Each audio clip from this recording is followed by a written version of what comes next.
Hi there! Welcome to What is Islam Academy. Let's learn about Islam together. Many people, Muslim and non-Muslim alike, notice that both Jews and Muslims follow dietary laws prohibiting pork and blood, and requiring specific slaughter methods. So, a logical question arises. If both faiths trace their roots to Prophet Abraham, why aren't their dietary laws identical? Why is something halal in Islam but not kosher in Judaism, and vice versa? This is a brilliant question, deserving a clear, evidence-based answer. In this video we'll explore the core principles behind halal and kosher, looking directly at the Quran and the Torah. We'll compare their philosophies, historical contexts, and specific applications not to create division but to foster understanding. These laws aren't arbitrary restrictions, they're divine commandments, each with unique wisdom and purpose. The real aim isn't just restriction but purification, showing gratitude to the Creator and consuming food in a pure, respectful way. These laws are spiritual disciplines, making us mindful of God even in daily acts like eating. When we understand this shared purpose, the differences between the rules make sense in context. So, let's embark on this journey with open minds, setting aside biases and using our intellect to analyze the evidence. By comparing halal and kosher, we can appreciate the continuity and evolution of divine guidance. We'll see why certain laws were given to the children of Israel and why Islam's final law was revealed for all humanity. The truth, when presented clearly, is always simple and logical for those who seek it. To understand these dietary laws, we must return to their common root.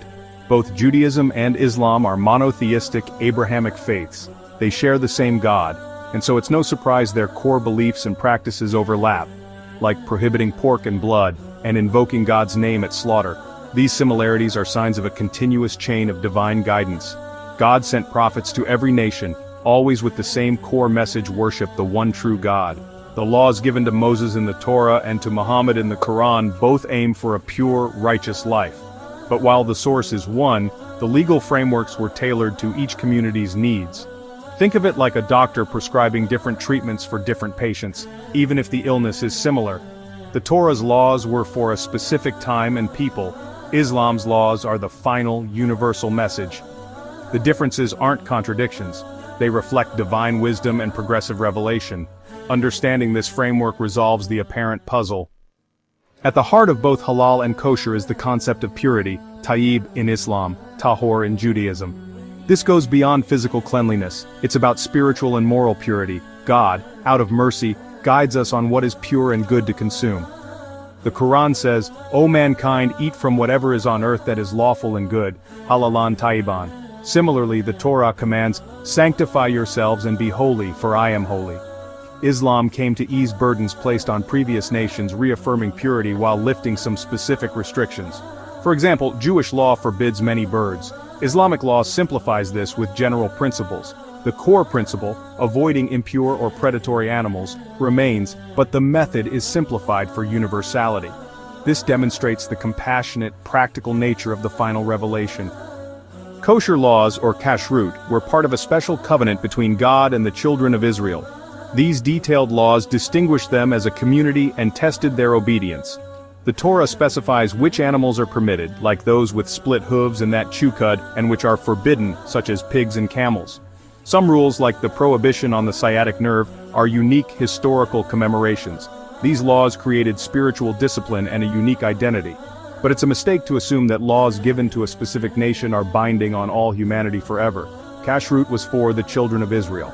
When Prophet Muhammad came with a universal message, the law was updated and finalized. Islam maintained the core principles of purity, but made them universal and practical for all people. This shift is key to understanding the differences. Islam's message, brought by Prophet Muhammad, is universal, addressed to all humanity. The Quran's laws, including dietary ones, are practical and applicable anywhere, anytime. Halal guidelines are simple. All land animals are permissible except those specifically prohibited, like pigs and carnivores. This principle-based approach is easier to apply globally than a long list of forbidden animals. For example, camels are forbidden in Jewish law but allowed in Islam, fitting the needs of the Arabian Peninsula. Islam's law is practical and merciful, not a correction but a completion and universalization of divine guidance.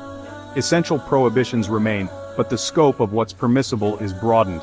The law is a living guidance system for billions, reflecting the Creator's wisdom. It's designed for all times and places.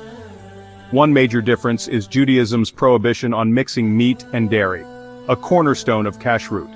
This rule, derived from the Torah, requires complete separation of meat and dairy, even in utensils and timing. The wisdom is often linked to compassion and discipline unique to the Jewish covenant.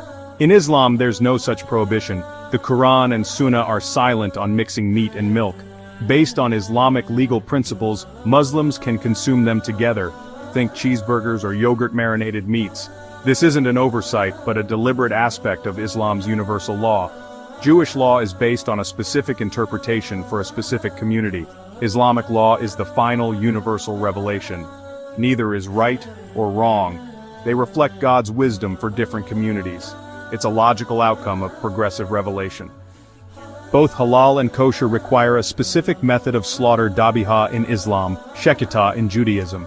The methods are remarkably similar: a swift, deep cut to the throat with a sharp knife draining the blood and minimizing suffering. Both reject pre-slaughter stunning and require the animal to be healthy and conscious. A trained slaughterer is required in both. Shochet in Judaism, any sane adult Muslim in Islam. The knife must be flawless and the animal treated with kindness. The main difference: Shechita requires a specific Jewish blessing, Dhabihah requires Bismillah, Allahu Akbar. Meat slaughtered by Jews or Christians can be halal if other conditions are met, a leniency not reciprocated in Jewish law.